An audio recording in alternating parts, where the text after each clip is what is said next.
सो hey guys, स्वागत है आप सबका स्टडी टुगेदर चैनल पे। मैं रुपेश सिंह आप सबका स्वागत करता हूं।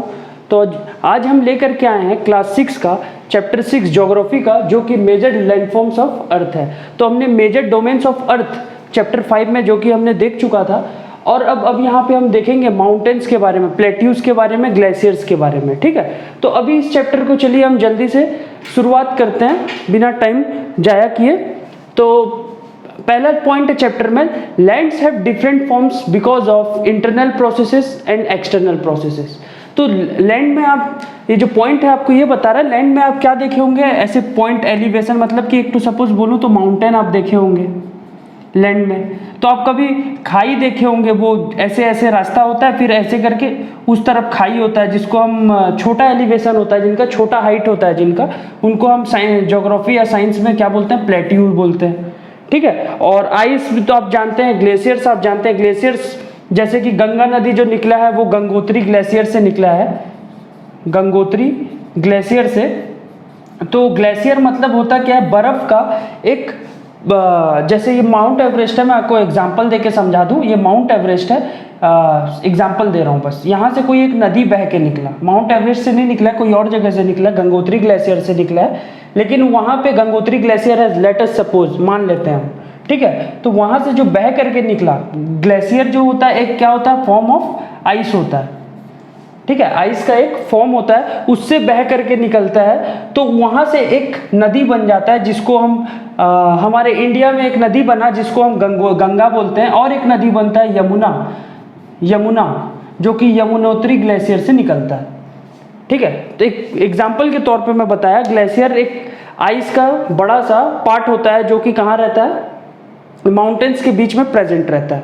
ठीक, वो लेकिन बहुत बड़े बड़े ग्लेशियर्स होते हैं, इसी के लिए उनसे 12 महीना पानी निकलता है। ठीक है, तो चलिए हम हमारा टॉपिक डिस्कशन करते हैं, जो कि है माउंटेन। जो डिफरेंट लैंडफॉर्म्स आपको दिखता है अर्थ पे, जैसे कि माउंटेन, प्लेट्यू, कहीं पे आइस तो कहीं पे गड्ढा। ठीक है, तो वो सब क्या है, वो सब कैसे बना अर्थ पे, ये सब आपको तो क्वेश्चन आएगा ही दिमाग में कि अर्थ पे माउंटेन कैसे आया, अर्थ पे वोल्केनो कैसे आया। तो उन सब का दो प्रोसेस है, दो रीजन है उन सब का। पहला इंटरनल प्रोसेस, जो अर्थ के द्वारा खुद अंदर में ही अर्थ का हो रहा हो, ठीक है, वो होता है इंटरनल। और जो एक्सटर्नल, जो अर्थ के बाहर से, अर्थ के जो बाहर यूनिवर्स से जो एक्शन हो रहा हो अर्थ पे, उसको एक्सटर्नल प्रोसेसेस हम मानते हैं। ठीक है, तो इंटरनल प्रोसेसेस में क्या होता है, ऐसे प्रोसेस जिसके कारण कि अर्थ में अपलिफ्ट हुआ, जैसे माउंटेन ऊपर, अपलिफ्ट का मतलब होता है उठना। ठीक है, उठना हुआ, उठता क्या है, माउंटेन उठा हुआ है, और क्या उठा हुआ है, प्लेट्यू। ठीक है, और क्या उठा हुआ है, प्लेट्यू। उसी तरह, और जो गड्ढा हो, सिंक हो, गहरा, एक हमने चैप्टर डिस्कस किया था, उसमें हमने एक नाम लिया हुआ था मरियाना ट्रेंच।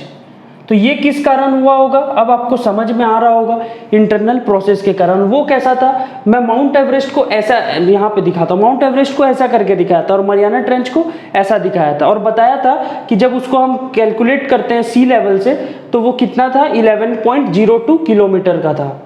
याद होगा आपको, हमने डिस्कस किया था। तो ये कैसे फॉर्म हुआ था, इंटरनल प्रोसेस के कारण। और ये माउंट एवरेस्ट या फिर कोई माउंटेन भी कैसे फॉर्म हुआ था, वो इंटरनल प्रोसेस के कारण। ठीक है, अब दूसरा आता है एक्सटर्नल प्रोसेस। एक्सटर्नल प्रोसेस क्या होता है, process by which halogen causes and earth surface rebuild. आपने एक एरोजन सुना होगा, सॉइल एरोजन। ठीक है, ये उससे पूरा अलग है, ये वो नहीं है, कंफ्यूज मत होइएगा, ये सॉइल एरोजन नहीं है। एरोजन का मतलब सेम है, लेकिन ये सॉइल एरोजन नहीं है।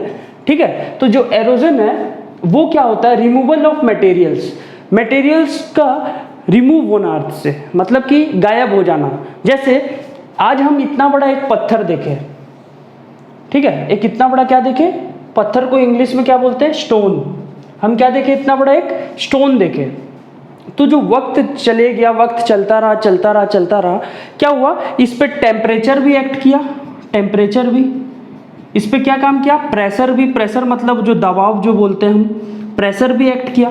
तो उसके कारण क्या हुआ, ये पीसेस में टूट गया, छोटे छोटे पीसेस में। ये कैसे हो गया, छोटे छोटे पीसेस में हो गया। ठीक है, और वो छोटे छोटे पीसेस जब आगे और टूट जाते हैं, तो वो किस में बदल जाते हैं, और छोटे छोटे पीसेस में बदल जाते हैं, तो वो किस में बदल जाते हैं, सॉइल में।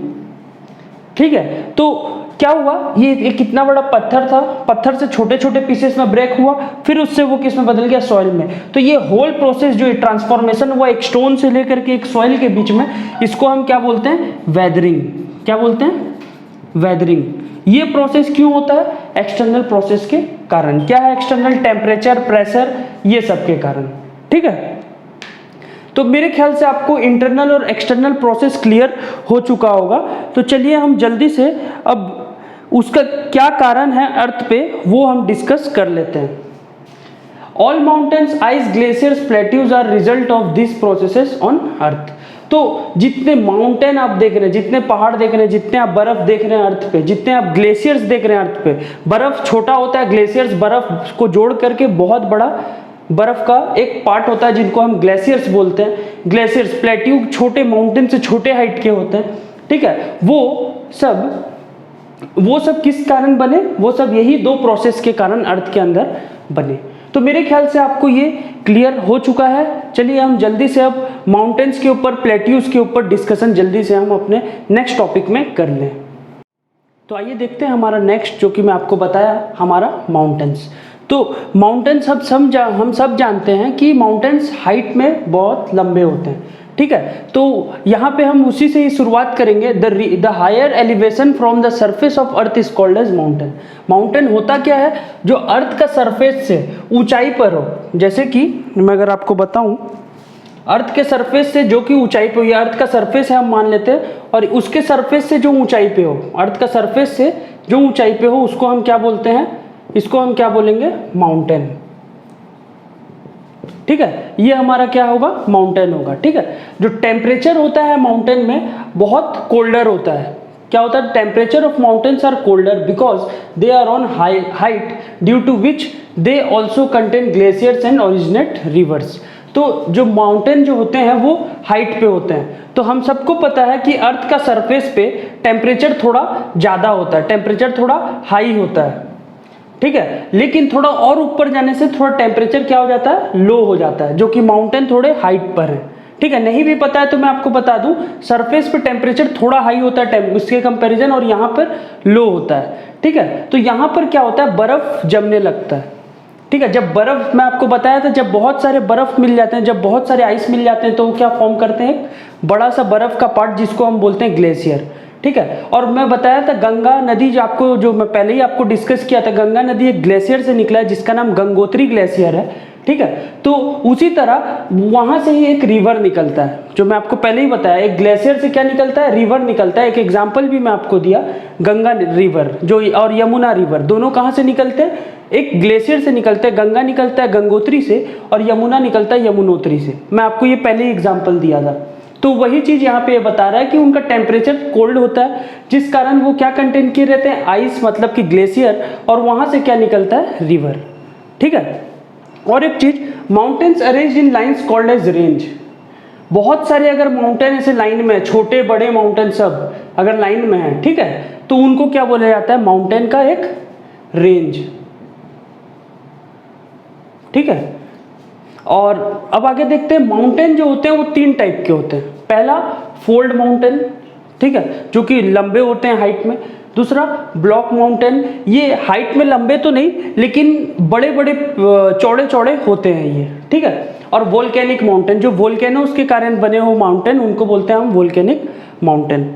ठीक है, तो चलिए देखते हैं सबको एक एक बार। फोल्ड माउंटेन, ज़्यादा कुछ मैं ऐड नहीं किया क्योंकि एनसीईआरटी में बहुत लिखा हुआ और थोड़ा ही सा यूजफुल है आपके लिए, जितना आप जानेंगे तो आपको बहुत हेल्प करेगा, तो मैं उतना ही निकाल के आपके लिए लिखा हूँ।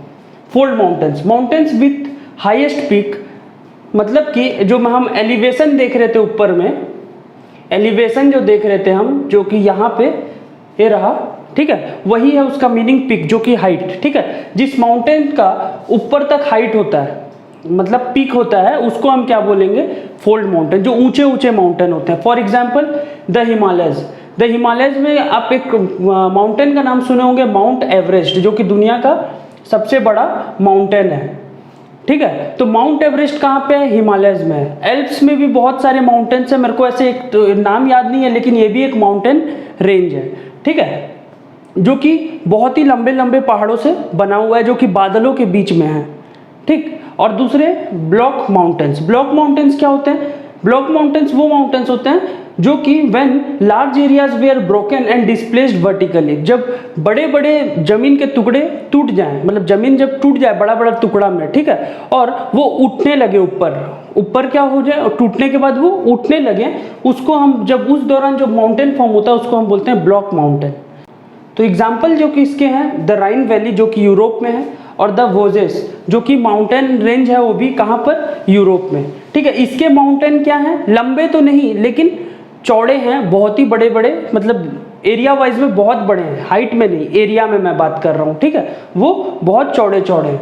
और फिर तीसरे आते हैं वोल्केनिक माउंटेन्स, ऐसे माउंटेन जो कि वोल्केनोस के कारण बने हो। वोल्केनोस क्या करते हैं वो भी मैं आपको डिस्कस कर दूं थोड़ा आपके साथ। सपोज ये कोई ऐसे वोल्केनो है, ठीक है, उसका मुंह यहाँ पे खुला हुआ है। वोल्केनो में मुंह होता है, पता होगा आप सबको, जहां से अर्थ के अंदर से क्या निकलता है? लावा निकलता है, ठीक है। लेकिन अगर वो अर्थ सरफेस पे आ जाए तो उसको हम दूसरे नाम से बुलाते हैं, क्या नाम से? मैग्मा। तो जो मैग्मा से बना हुआ लावा जब अर्थ के अंदर है, फिर से मैं बता दूं, और मैग्मा जब वो अर्थ के ऊपर आ जाए, ठीक है, जब अर्थ के ऊपर आ गया तो वो किस नाम से बुलाया जाएगा? मैग्मा। तो जब मैग्मा के डिपॉजिट के कारण जो पहाड़ बने उसको हम क्या बोलते हैं? वोल्केनिक माउंटेन्स, ठीक है। अगर एक एग्जांपल दूं, माउंट किलिमांजारो, ये जापान में प्रेजेंट है अभी, और जापान में आप सबको पता है वोल्केनो बहुत सारे हैं, ठीक है। तो वहाँ उस कारण क्या हुआ, वहाँ पर एक माउंटेन बना, एक नहीं बहुत सारे माउंटेन है, जो कि फेमस उनमें से है किलिमांजारो, ठीक है। और अगर मैं आपको बताऊं इनका यूज़ क्या है माउंटेन का, ठीक है, माउंटेन तो इतने सारे हैं अर्थ पे, लेकिन उनका यूज़ क्या है, तो यहाँ पे मैं लिखा हूँ वेरी यूजफुल, मतलब माउंटेन बहुत यूजफुल है, contain huge amount of water. क्या कंटेन किए रहते हैं? बहुत ज़्यादा मात्रा में पानी, जो कि ड्रिंकिंग और इरिगेशन के पर्पज में यूज़ कर सके। इरिगेशन कौन से पर्पज में यूज़ होता है? एग्रीकल्चर, ठीक है, एग्रीकल्चर जो कि खेती के काम में पानी जो हम डालते हैं हमारे खेत में, उस दौरान जो हम पानी यूज़ करते हैं उसको हम बोलते हैं इरिगेशन का पानी, ठीक है। और जो माउंटेन्स होते हैं वो रिच होते हैं फ्लोरा और फौना में। फ्लोरा क्या होता है? जो प्लांट्स का स्पेसिस होता है, ठीक है, बहुत सारे प्लांट्स आप अपने आसपास देख रहे होंगे। वो सारे प्लांट्स जब उनको एक जगह हम रख दें, प्लांट्स को अलग और एनिमल्स को अलग, तो जब प्लांट्स अलग हो जाते हैं उनको हम नाम देते हैं फ्लोरा, और जब एनिमल्स को अलग कर देते हो हम उनको नाम देते हैं फौना, ठीक है। फिर से मैं बता रहा हूँ, जब बहुत सारे प्लांट्स को हम एक जगह रख दें, प्लांट्स का स्पेसिस बोल करके, मतलब प्लांट का ग्रुप बोल करके, तो उनको हम बोलते हैं फ्लोरा। और जब बहुत सारे एनिमल्स को हम सेपरेट कर दें, क्या बोलते हुए, एनिमल्स का ग्रुप है वो, तो उसको हम बोलेंगे फौना, ठीक है। मेरे ख्याल से आपको ये दो क्लियर हो गए होंगे, फ्लोरा और फौना, उसी के साथ हमारा माउंटेन भी। तो चलिए हम अब जल्दी से देखते हैं हमारा प्लेट्यूज।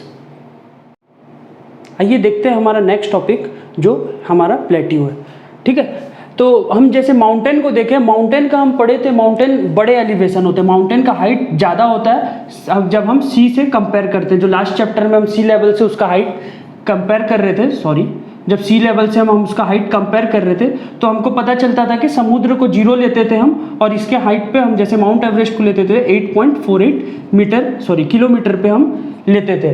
तो हमको कैसे पता चलता था? समुद्र का लेवल से हम जब इसको कैलकुलेट करते थे। तो उसी तरह हमको यहाँ से क्या पता चल गया, बहुत ही ज़्यादा हाइटेड है, मतलब 8 किलोमीटर ऊपर हवा में, ठीक है। तो अब ये जो हमारा प्लेट्यू है, माउंटेन इतना बड़ा तो नहीं होता, लेकिन उससे थोड़ा छोटा होता है, मतलब अराउंड आप बोल सकते हैं 5 किलोमीटर 6 किलोमीटर होता है सी लेवल से, मैक्सिमम 5 से 6 किलोमीटर। जो दुनिया का हाईएस्ट है वो तो 6 किलोमीटर पे है। जो दुनिया में सबसे बड़ा प्लेट्यू रेंज है, मतलब जो सबसे ऊंचा प्लेट्यू रेंज है वो 6 किलोमीटर पे, तो हम लोग 6 किलोमीटर सबसे हाईएस्ट कंसीडर करते हैं, ठीक है। तो जो प्लेट्यू होता है उनका हाइट कम होता है, किसके कंपैरिजन? माउंटेन्स के कंपैरिजन, ठीक है। तो चलिए अभी हम इसको पॉइंट्स पे देखते हैं। Plateaus are the small elevated lands which varies from several 100 metre to several 1000 metres. तो जो हमारा प्लेट्यू है वो प्लेट्यू 100 मीटर्स में भी वेराई कर सकता है, ठीक है, साथ ही उसके साथ सेवरल 1000 मीटर पे भी ये वेराई करता है, ठीक है। तो मतलब कि 100 मीटर का भी हो सकता है, वो 1000s में भी हो सकता है, ठीक है। तो मतलब 200-300 मीटर का भी हो सकता है, या फिर 6000-3000, मतलब कि 3 किलोमीटर 4 किलोमीटर तक का हो सकता है वो, ठीक है। Deccan plateau is the world's oldest plateau. Deccan plateau India में है, ठीक है, जो कि साउथ इंडिया की तरफ आपको देखने को मिलेगा। वो वर्ल्ड का सबसे ओल्डेस्ट प्लेट्यू माना जाता है, सबसे पुराना प्लेट्यू माना जाता है। Tibet plateau is the world's highest plateau that is about 6000 metre from sea level. तो जो तिब्बत जो आप कंट्री जानते हैं, तिब्बत कंट्री में एक प्लेट्यू है, उसको बोला जाता है तिब्बत प्लेट्यू, मतलब तिब्बत का प्लेट्यू, जिसका जो हाइट है दुनिया में सबसे हाईएस्ट है, ठीक है। वर्ल्ड्स हाईएस्ट प्लेट्यू, सबसे ऊंचा प्लेट्यू है, जिसका डिस्टेंस 6000 मीटर है, मतलब कि 6 किलोमीटर है। जैसे आप सब जानते हैं कि 1000 मीटर कितना के बराबर होता है, 1 किलोमीटर का, तो ये आपको पता है। इसी के लिए जब मैं उसको 1000 से डिवाइड कर दूंगा तो कितना आएगा हमारे पास, किलोमीटर में कन्वर्ट होके 6 किलोमीटर आएगा, ठीक है। वो तो मैथ का पार्ट है, बस अभी आपको नॉलेज के लिए बता दिया। 6000 मीटर को 6 किलोमीटर भी हम लिख सकते हैं। African plateau are rich in gold and diamond. तो अफ्रीका जो हमारा, जो हम कंटिनेंट पढ़े थे अफ्रीका, वहां पर भी प्लेट्यू है, ठीक है। वो प्लेट्यू में सबसे ज्यादा रिच किसमें है, वो प्लेट्यू गोल्ड और डायमंड में, ठीक है। Chota Nagar plateau is in rich in coal, manganese and iron. तो जो छोटा नगर प्लेट्यू कहाँ पे आपको देखने को मिलेगा, नागपुर में है, ठीक है, इंडिया में ही है, ठीक। और उसमें वो क्या चीज में रिच है, मतलब उसके पास ज्यादा क्या है, कोल है, मैग्नीज है और आयरन है। मेरे ख्याल से आपको क्लियर हो रहा है छोटा नगर प्लेट्यू कहाँ पे है और वो क्या क्या चीज में रिच है, ठीक है। रिच है मतलब उसके पास क्या क्या प्रेजेंट है बहुत मात्रा में, ठीक है। Waterfall is also there of river Subarnarekha river, जो फ्लो होता है अरेबियन सी में, ठीक है, सॉरी बे ऑफ बंगाल में, माफ करिएगा, अरेबियन सी में, बे ऑफ बंगाल गलत बोल दिया मैं आपको। अरेबियन सी में जो फ्लो होता है, मतलब गिरता है जाकर के अरेबियन सी में, वो नदी कहाँ से क्रॉस होता है, छोटा नगर प्लेट्यू से, ठीक है। वहां पर भी वाटरफॉल है। तो मैं आपको बताया था इनका हाइट होता है, तो हाइट से ही वाटरफॉल होता है ना। अब जब भी वाटरफॉल देखे होंगे तो वो कहाँ से गिरता है पानी, हाइट से। तो मतलब प्लेट्यू का भी कुछ हाइट होता है, जो मैं आपको पहले बताया था। अब यहाँ पे वो आकर के कंफर्म हो गया आपका, ठीक है। तो प्लेट्यू के बाद आता है प्लेन्स को मैं ऐसे बोलूं तो वो क्या होता है, जमीन, ऐसे जमीन जहां पे आप कल्टीवेशन बहुत ही आराम से कर सकते हैं, ठीक है। तो प्लेन्स का मैं बात करूं तो plains are not more than 200 metre above sea level. तो जो प्लेन्स होते हैं वो समुद्र से अगर हम कंपेयर करें, हम समुद्र से जब प्लेन्स को हम कंपेयर करें, ठीक है, उनका हाइट मैक्सिमम 200 मीटर होता है, मतलब उससे कम ही होता है, हम मैक्सिमम मान लेते हैं 200 मीटर होता है, ठीक है। कोई भी जगह का जो कोई भी जमीन जो है हमारा, वो समुद्र के लेवल से कितना होता है, 200 मीटर तक अप होता है, ठीक है। Most of them are found by rivers and its tributaries. तो रिवर्स मतलब जो मैक्सिमम प्लेन्स हैं अर्थ पे, मतलब कि हमारे पृथ्वी पे, वो किससे फॉर्म होते हैं, रिवर से या फिर उनके ट्रिब्यूटरीज से। ट्रिब्यूटरीज क्या होते हैं मैं आपको बता दूं, जब बहुत सारे रिवर, मान लीजिए ये सारे रिवर है, ए नाम का रिवर है, बी नाम का रिवर है और सी नाम का रिवर है, जब एक पॉइंट पे आके मिलता है और फ्लो होता है फिर वहां से आगे, तो उसको हम बोलते हैं क्या, ट्रिब्यूटरीज। इसको बोलेंगे हम, इस पॉइंट को हम बोलेंगे ट्रिब्यूटरी पॉइंट। और ये जो 3 नदी हैं इनको हम बोलेंगे क्या, ये तीनों नदी को, ए बी सी को हम क्या बोलेंगे, ट्रिब्यूटरीज, ठीक है। जब वो आकर के ट्रिब्यूट किए, मतलब एक जगह आकर के मिले, तो वहां से एक फ्लो नदी निकला और उनके कारण क्या बनता है, प्लेन्स बनता है, ठीक है। इंडिया में भी कुछ ऐसा देखने के लिए मिलता है। In India it can be seen in Ganga and Brahmaputra.